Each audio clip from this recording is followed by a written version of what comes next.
Praise the Lord church. फिर एक बार यीशु मसीह के नाम से आप सबों को मैं सलाम करता हूं। इस यूट्यूब के चैनल पर आप सबों का स्वागत करता हूं। आज फिर एक बार इस सेशन में एक नए सामर्थ, नए बल, नई ताकत, करुणा और अनुग्रह को लेकर प्रभु हमारे मध्य में आया है। आमीन। और परमेश्वर इस समय हमें आशीषें देने के लिए तत्पर है। आमीन। वो तैयार है ताकि हम उन आशीषों को जो उसने मेरे और आपके लिए रखी है, हम उसको ग्रहण कर सके। आमीन। और मेरा विश्वास है कि आप लोग जितने यहाँ पर रोज आते हैं, वचनों को सुनते हैं, समझते हैं, उस पर जरूर चल रहे हैं। आमीन। क्योंकि बहुत सारी गवाहियां दिन प्रतिदिन मेरे पास आती है, जहाँ पर लोग कोई अपनी दुविधाओं को बताता है, कोई अपनी गवाहियों को बताता है। और परमेश्वर का सच में धन्यवाद हो, क्योंकि वो किसी भी मनुष्य का कर्जदार नहीं है। हालेलुया। आज फिर एक बार परमेश्वर ने मुझे और आपको यहाँ पर इकट्ठा किया है प्रियो, और यह मेरा और आपका समय है कि हम प्रभु के साथ संगति कर सके। और ये समय है कि हम परमेश्वर के वाणी के द्वारा, उसके पवित्र आत्मा की सामर्थ के द्वारा फिर एक बार भेद की बातों को सीख सके। आमीन। You are more stronger than your thoughts. आप आपके सोच से कहीं अधिक सामर्थ्य हो। इस विषय पर जब हम लगातार मनन और अध्ययन कर रहे हैं, कई लोगों से परमेश्वर बातचीत कर रहा है और कई लोगों के जीवन में बदलाव को लेकर आ रहा है। और हम सब जानते हैं, अगर आपके जीवन में कुछ बदलाव ला सकता है तो वो केवल और केवल परमेश्वर का वचन है। आमीन। सो प्रभु का धन्यवाद दे। और आज फिर एक बार प्रभु की वाणी सुनने से पहले हम लोग अपने अपने पवित्र शास्त्र निकाल लेंगे। और आज पवित्र शास्त्र में जो हमने पढ़ने के लिए वचन सुना है, वो है भजन संहिता, उसका 18 अध्याय और उसके 47, 48 एंड 49 वर्सेस, 47, 48 और 49 वचन। साम्स चैप्टर 18 वर्सेस 47 टू 49, भजन संहिता उसका 18 अध्याय और उसके 47 से लेकर 49 वचनों को हम पढ़ेंगे। आमीन।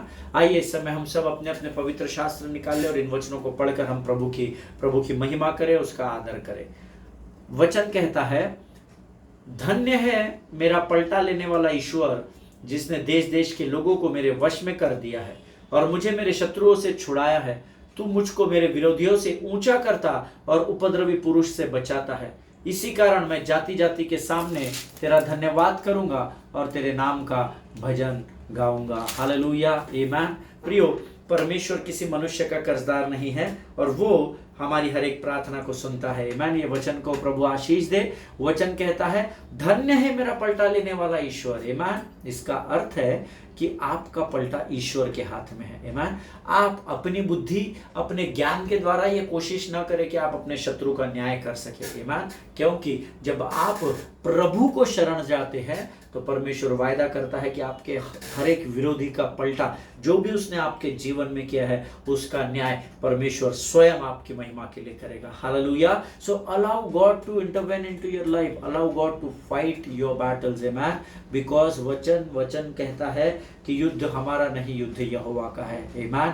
सो वचन कहता है, धन्य है वह जो मेरे लिए मेरे शत्रुओं का पलटा लेता है, जिसने देश देश के लोगों को मेरे वश में कर दिया है। अर्थात जो आपके विरोध में थे, आपके विरोधियों को परमेश्वर आपके सामने झुका देता है। आमीन। विश्वास करे और वचन के अनुसार कार्य करे। आमीन। आगे लिखा है, और मुझे मेरे शत्रुओं से तूने छुड़ाया है, तू मुझको मेरे विरोधियों से ऊंचा करता और उपद्रवी पुरुष से बचाता है। हालेलुया। इस वचन को अंडरलाइन कर ले और रोज इस बात का अंगीकार करना। भजन संहिता उसका 18, उसका 48, ये रोज आप मनन करना और अंगीकार करो। धन्यवाद प्रभु, तुमने मुझे मेरे शत्रुओं से छुड़ाया है। धन्यवाद प्रभु, तू मुझे मेरे विरोधियों से ऊंचा करता है। धन्यवाद प्रभु, तू मुझे अपने उपद्रवी पुरुषों से मुझे बचा कर रखता है। आमीन।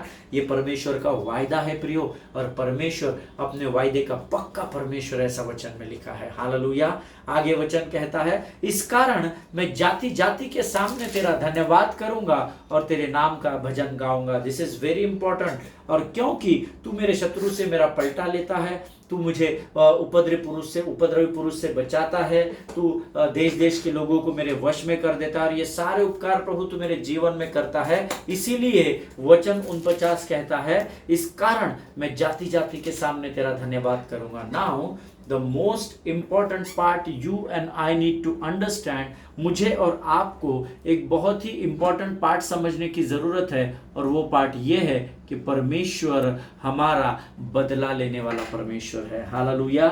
और क्योंकि वो हमारी लड़ाई लड़ता है, वो हमें उपद्रवियों से बचाता है और ऐसे बहुत सारे वो काम करता है, इसीलिए जरूरी है कि मैं और आप जाति जाति के सामने उसका धन्यवाद दे और उसके नाम का भजन गाए। सिर्फ चर्च में खड़े होकर और बाहर डर कर वैसा नहीं चलता, क्योंकि परमेश्वर का अगर आप आदर करोगे तो परमेश्वर भी आपका आदर करेगा, ऐसा वचन कहता है।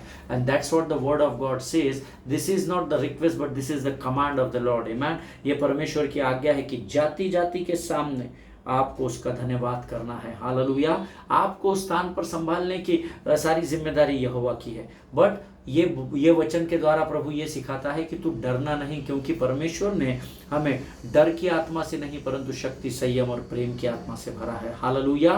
परमेश्वर इन बातों को समझने में आपकी सहायता और मदद करे। प्रियो, परमेश्वर अपने वायदे से कभी मुकरता नहीं है। अगर आप उसकी वाणी पर चलेंगे तो वो भी अपने वायदों को आपके जीवन में पूर्ण करेगा। आमीन। आइए इस समय हम अपनी आंखों को बंद करें और हम प्रार्थना करके हम प्रभु की वाणी को सुनेंगे। आइए हम दुआ करें। खुदावंत प्रभु यीशु नासरी के नाम से सुंदर और पवित्र समय के लिए हम फिर एक बार तुझे धन्यवाद देते हैं। तू महान और जीवित परमेश्वर है, तेरी स्तुति और तेरी प्रशंसा करते हैं। राजा, इस समय को हम तेरे हाथों में सौंपते हैं प्रभु जी। परमेश्वर पिता, हम प्रार्थना करते हैं परमेश्वर पिता, जब आज हम तेरी वाणी को सुनते हैं तो अपने स्वर्गीय फाटकों को खोल, स्वर्गीय बुद्धि और ज्ञान से भरकर तैयार कर राजा। प्रभु जी, समझ के द्वारा हमें स्थिर कर। अपने आप को हम तेरे लहू में, तेरे प्रिय पुत्र यीशु मसीह के लहू में डुबो देते हैं परमेश्वर पिता। उस लहू के द्वारा तूने हमें पापों और श्रापों से छुड़ाया, इसलिए हम तेरा धन्यवाद देते हैं। आने वाले वचन हमारे मांस, गुदे और स्मरण शक्ति में मजबूती के साथ जड़ जाने पाए, ऐसी प्रार्थना यीशु नासरी के नाम से करते हुए इस विनती को धन्यवाद के साथ यीशु के नाम से मांगते हैं। सुनिए और बड़ी दया से ग्रहण कीजिए। आमीन आमीन। हालेलुया। परमेश्वर भला है। हम पिछले कुछ दिनों से एक विषय पर अध्ययन और मनन कर रहे हैं, that you are more stronger than your thoughts।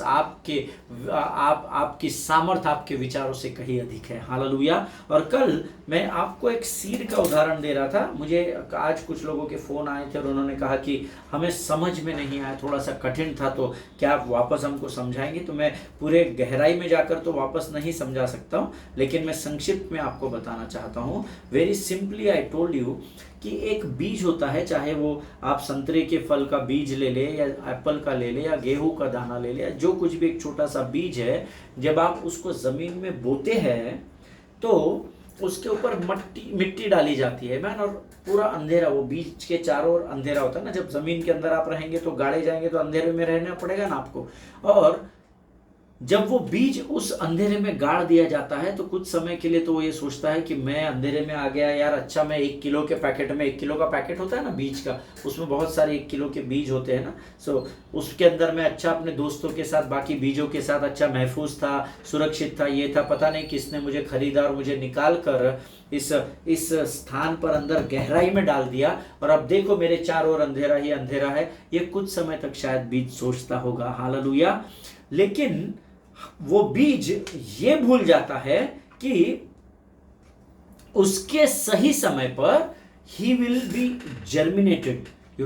Germinated को बोलते हैं अंकुरित होगा। उसका अपना समय, ये जो बीज है, ये जो इस बोझ में गाड़ा गया है, ये कितना भी नीचे मिट्टी के कितने भी सतह में क्यों ना चला जाए, लेकिन इसका जो समय परमेश्वर ने निर्धारित किया है, इसके निर्मिति के पहले, इसकी सृष्टि के पहले परमेश्वर ने जो सारी चीजें इसमें डाल दी है, वो सारी चीजें इस परमेश्वर के सही समय पर इसमें से धीरे धीरे धीरे धीरे मिट्टी के उस अंधेरे को खोदते हुए, भेदते हुए, और वो यहाँ से ऊपर निकलकर एक अंकुरित होना शुरू हो जाता है, अर्थात फलित होना शुरू हो जाता है। और फिर एक छोटा सा अंकुर आता है, फिर वहां से थोड़ा सा पौधा आता है, फिर पौधे में पत्तियां आती है, पत्ते में छोटे छोटे फूल आते हैं, और ऐसा करते करते वो इस अंधेरे को, अर्थात इस बोझ को पार करते हुए विजय की ओर बढ़ जाता है और एक फलदायी वृक्ष बन जाता है। हालेलुया।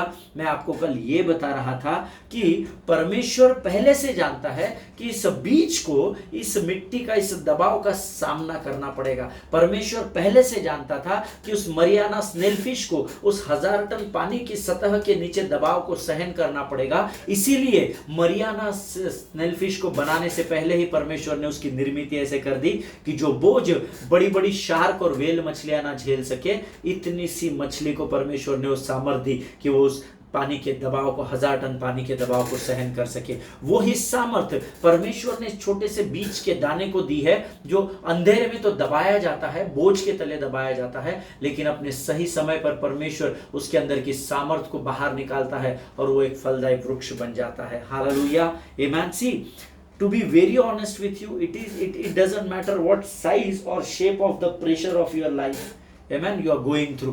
ये बात मायने नहीं रखती कि आपके जिस बोझ और दबाव में आप इन दिनों दबे हुए हैं, उसका साइज कितना बड़ा है, उसका शेप टेढ़ा है, मेढ़ा है, खड़ा है, सीधा है, वो मैटर नहीं करता है। But what matters is the creator put in that life. Hallelujah. आपके जीवन के बोझ मायने नहीं रखते हैं कि वो किस शेप या किस साइज में आते हैं, लेकिन ये बात ज्यादा मायने रखती है कि आप उस परिस्थिति में फंसे जाने से पहले या उस बोझ के तले दबे जाने से पहले ही परमेश्वर ने अपनी सामर्थ को, पृथ्वी और आकाश का निर्माण करने वाले परमेश्वर ने स्वयं की सामर्थ्य, धैर्य, सहनशीलता को पहले से ही आपके अंदर डाल दिया है। हालेलुया। But what you have to do is you have to activate it. हालेलुया। आपको उसको एक्टिवेट करना पड़ेगा। परमेश्वर उसके लिए आपको पहले से ही तैयार करके भेजता है, लेकिन अब ये आपका समय होता है कि आपको अपने अंदर की उन बातों को बाहर प्रकट करना पड़ेगा। आमीन। हो सकता है जब वो बीज जो मिट्टी की गहराई में बोया जाता है, वह धूल के कण या मिट्टी के दबाव से या उस डर्ट से, उस गंदगी से, उस छोटे से बीज पर ये जो मिट्टी का बोझ है, दबाव है, या मिट्टी के जो कण है, धूल के जो कण है, वो ऊपर से हंसते होंगे इस बीज को और ऐसा हंसकर बोलते होंगे, अरे बाप रे, तू तो गया रे बाबा, तू इतना सा है, हम देख हजारों की मात्रा में कण कण जोड़कर हम लोग कितना बड़ा बोझ तेरे ऊपर बनकर बैठे हैं। और वो मिट्टी का ढेला जिसके अंदर वो बीज गाड़ा गया है या बोया गया है, वो शायद उस पर हंसकर कहता होगा, तेरा समय तो अब समाप्त हो गया है। हालेलुया। अब तू क्या कर सकता है? तू तो आया था, पर लेकिन तेरा अब कुछ नहीं हो सकता, तेरा समय अब समाप्त हो गया है। You are going to finish now, you don't have any chance to survive. हालेलुया। ये मैं इमेजिन कर रहा था कि मिट्टी का वो जो दबाव है, वो शायद बीज को ये कहता होगा, अब तू क्या कर लेगा अकेला, है ना, अब तो हम इतने सारे हैं, इतनी भयंकर बोझ में तू फंसा हुआ है, अब तो तेरे सर्वाइवल के, तेरे जीवन जीने के चांसेस बहुत ही कम हो गए हैं, तेरा अभी कुछ भी नहीं हो सकता। देख वो मिट्टी का ढेला बोलता होगा या वो पूरा दबाव बोलता होगा, देख हम कितने शक्तिशाली हैं, हम कितने पावरफुल हैं। पर तब बीज सोचता होगा कि अरे बाप रे, मुझे डरा रहे हैं, मेरा जीवन तो अब समाप्त हो गया, अब मुझे नहीं लगता कि मैं इससे अधिक जी पाऊंगा। आमीन। लेकिन कुछ समय उस परिस्थिति में रहने के बाद जब वह छोटा सा बीज उस मिट्टी के बोझ को सहन करना सीख लेता है, या उस बोझ में भी वो हार न मानकर डटकर खड़ा रहता है, तब वह शायद उस मिट्टी के दबाव को वापस वो बीज क्या बोलता होगा, हे मिट्टी सुन, हो सकता है कि मैं आज तेरे सामने बहुत कमजोर दिखाई दे रहा हूं, हो सकता है कि तेरा दबाव, तेरा बोझ शायद मेरे से इतने से अदने से मेरे टुकड़े पर बहुत मात्रा में बहुत अधिक है, मैं कितना भी चाहकर अपने बल और अपने सामर्थ्य से बाहर आकर तुझ पर हंस नहीं सकता, लेकिन आज मैं इस परिस्थिति में नहीं हूं कि तेरा सामना कर सकूं, मैं तुझ पर विजय को पा सकूं, लेकिन फिर भी मैं चिंतित नहीं हूं, क्योंकि अगर मेरा अंत होना होता तो वो कब का हो जाता। हालेलुया। आमीन। लेकिन अगर मैं इतने समय तक तेरे इस भयंकर बोझ या दबाव का सामना कर रहा हूं, इसका अर्थ है कि मैं तुझसे अधिक सामर्थ्यशाली हूं। हालेलुया। अगर आप मेरी बात से सहमत है तो आमीन कहे। और सेम इस बीज के नाई मेरा और आपका जीवन है। जब हम जीवन के बोझ में, प्रेशर्स में, तनाव में दब जाते हैं, तो ये तनाव, ये बोझ की परिस्थितियां हमको बताती है कि तू अब खत्म हो गया, तू अभी कर्जे से कभी बाहर नहीं निकल पाएगा, तेरा कल का धन का प्रयोजन नहीं हो पाएगा, तुझे नौकरी नहीं मिलेगी, तेरे साथ तेरे रिश्ते अभी कभी संभलने नहीं पाएंगे, तू अभी कभी बीमारी से चंगा, पता नहीं किस बोझ और दबाव में आज आप है। मैं तो आपको उदाहरण दे रहा हूं, आप कितने भी दबे हुए क्यों ना हो, परंतु अब यह समय है कि आपको उस परिस्थिति से बात करने का समय आ गया है। हालेलुया। आमीन। You have to speak out literally. आपको बात करनी पड़ेगी। ये मजाक का प्रचार नहीं नहीं है, ये परमेश्वर का जीवित वचन है प्रियो। आमेन। टेक इट वेरी सीरियसली, है ना। ये परमेश्वर ठट्टा में नहीं उड़ाया जाता है। आप आपने बोझ या दबाव की परिस्थिति से बातें करना सीखिए। उससे डरना नहीं है, उससे भागना नहीं है, लेकिन आपको उससे बात करनी पड़ेगी कि हे गंभीर परिस्थिति, हे मेरी दर्दनाक बीमारी, मैं जानता हूं कि तू बहुत भारी बोझ और दबाव के साथ मुझे कमजोर करने के लिए आई है, और मुझे कुछ समय तक लगता रहा कि शायद मैं इस बीमारी से उभर नहीं पाऊंगा, लेकिन हे बीमारी, तू हे बोझ से दबाने वाली बीमारी, तू अब मेरी बात को ध्यान कान लगाकर सुन। हे अंधकार की लोमड़ी, तू मेरी बात को सुन। आज जिस बीमारी का मैं सामना कर रहा हूं, अगर मैं इस भयंकर परिस्थिति में, तेरे दबाव में आज तक अगर जीवित हूं और मुझे कुछ नहीं हुआ है, इसका अर्थ है कि मैं तुझसे अधिक सामर्थ्यशाली हूं। हालेलुया। क्योंकि तू तो अपने पूरी ताकत को, पूरे बल को और पूरी शक्ति को लगाकर मुझे खत्म करने की कोशिश कर रही है, पर मैं तुझसे ज्यादा सामर्थ्यशाली हूं, क्योंकि मैं उस दबाव को सहन कर रहा हूं। हालेलुया। आमीन। अगर आप कर्जे की आत्मा में हैं, तो कर्जे की आत्मा से बोलिए, हे कर्जे की आत्मा, तू मुझे कितना भी कमजोर करने की कोशिश क्यों ना करे, परंतु अगर अब तक मैं तुझे सहन करता आया हूं, तो मेरा विश्वास है कि तू नहीं, परंतु मैं तुझसे अधिक सामर्थ्यशाली हूं। हालेलुया। और जब आप इस प्रकार से विश्वास का अंगीकार करना शुरू कर देंगे, मैं आपको गारंटी देता हूं, अपने सही समय पर, परमेश्वर के उस समय पर, परमेश्वर अपनी सामर्थ्य को आपसे बाहर निकालेगा। अलग अलग आपको योजनाएं देगा, आपको बीमारी से निकलने के लिए सामर्थ्य और बल देगा, और धीरे धीरे करते करते आप उस बोझ या दबाव की बात से ऊपर उठ जाएंगे। हालेलुया। और ये परिस्थिति आपके नीचे झुक जाएगी। आमीन।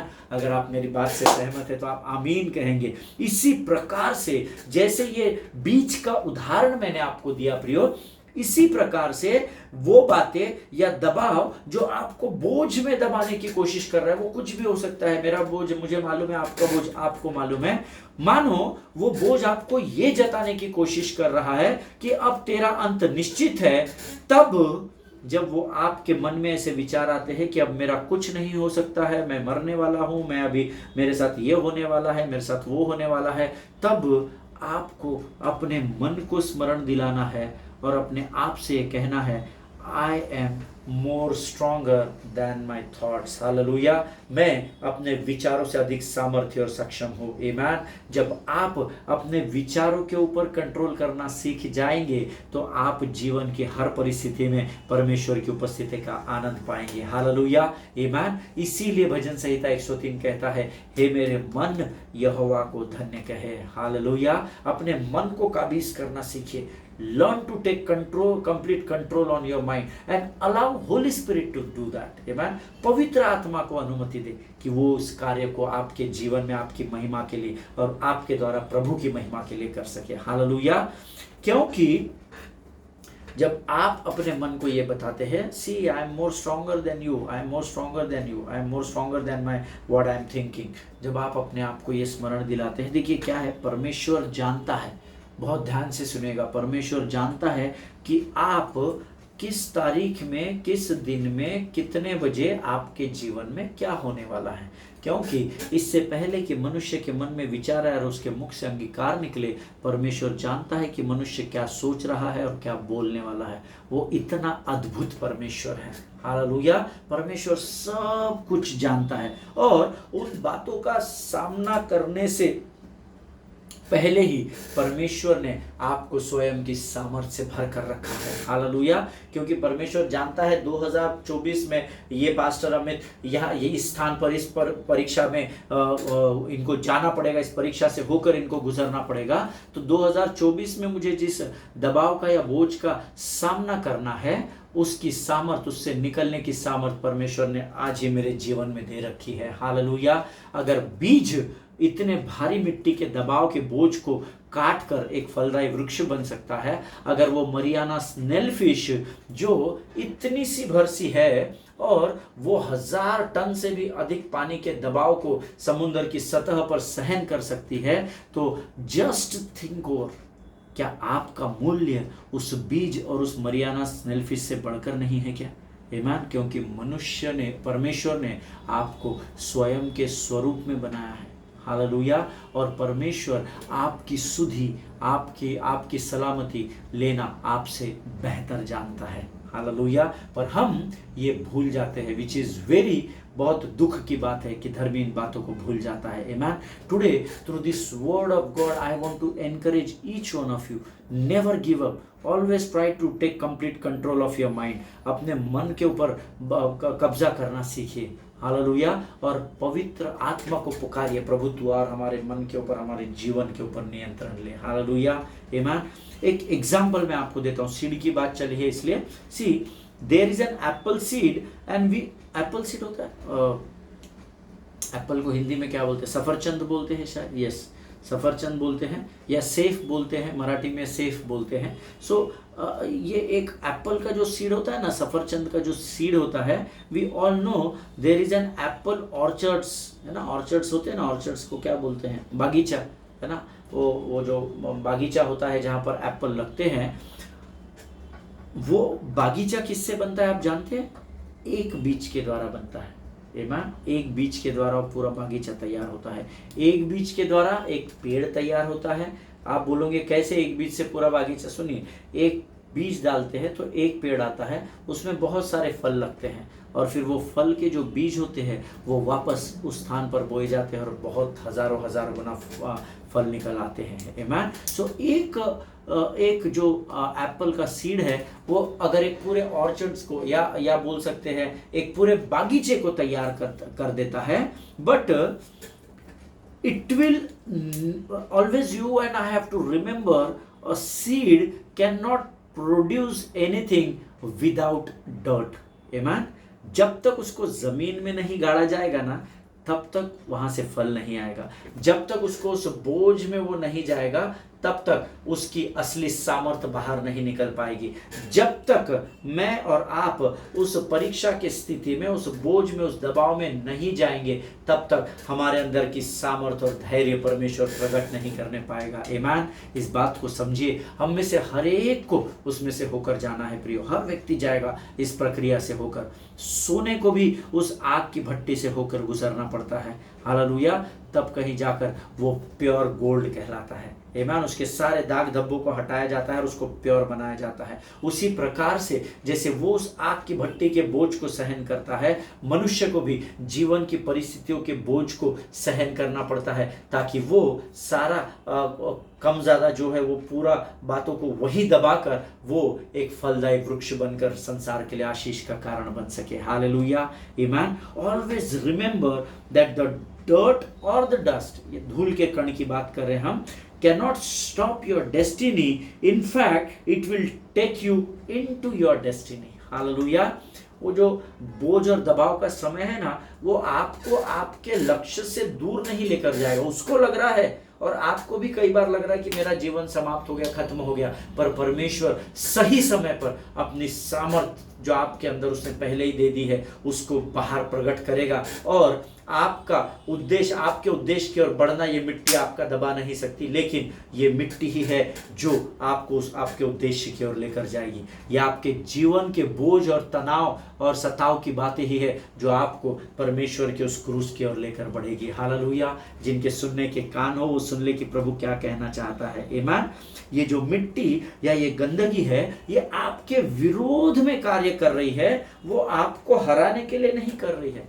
उसको ऐसा लग रहा है वो आपको हरा रही है, पर उसी मिट्टी के, उसी बोझ और दबाव के कारण आपकी उन्नति होने वाली है। हालेलुया। See, this dirt is not going to defeat you, but this dirt is going to protect you, promote you and protect you. Hallelujah. Always remember this.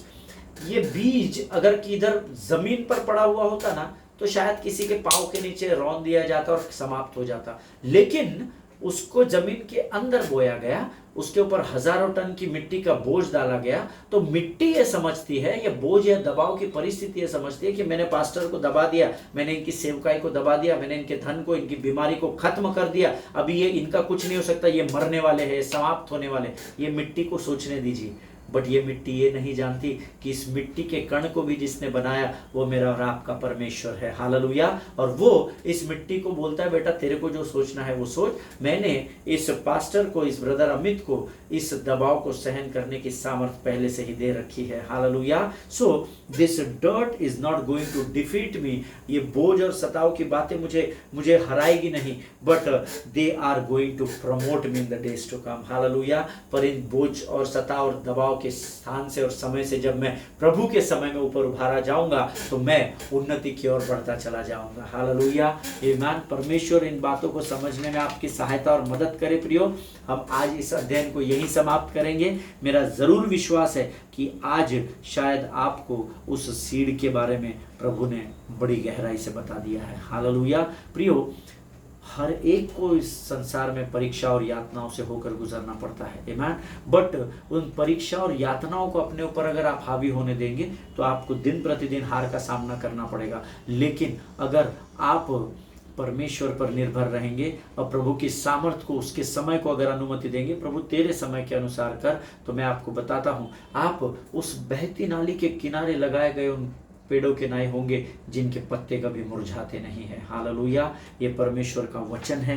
परमेश्वर इन वचनों के द्वारा आपको बड़ी आशीष दे, ऐसी मैं प्रभु से प्रार्थना करता हूँ। इस समय हम अपनी आंखों को बंद करेंगे और हम प्रार्थना करेंगे। आइए हम दुआ करें। धन्य यीशु नाम, धन्य यीशु नाम, धन्य यीशु नाम।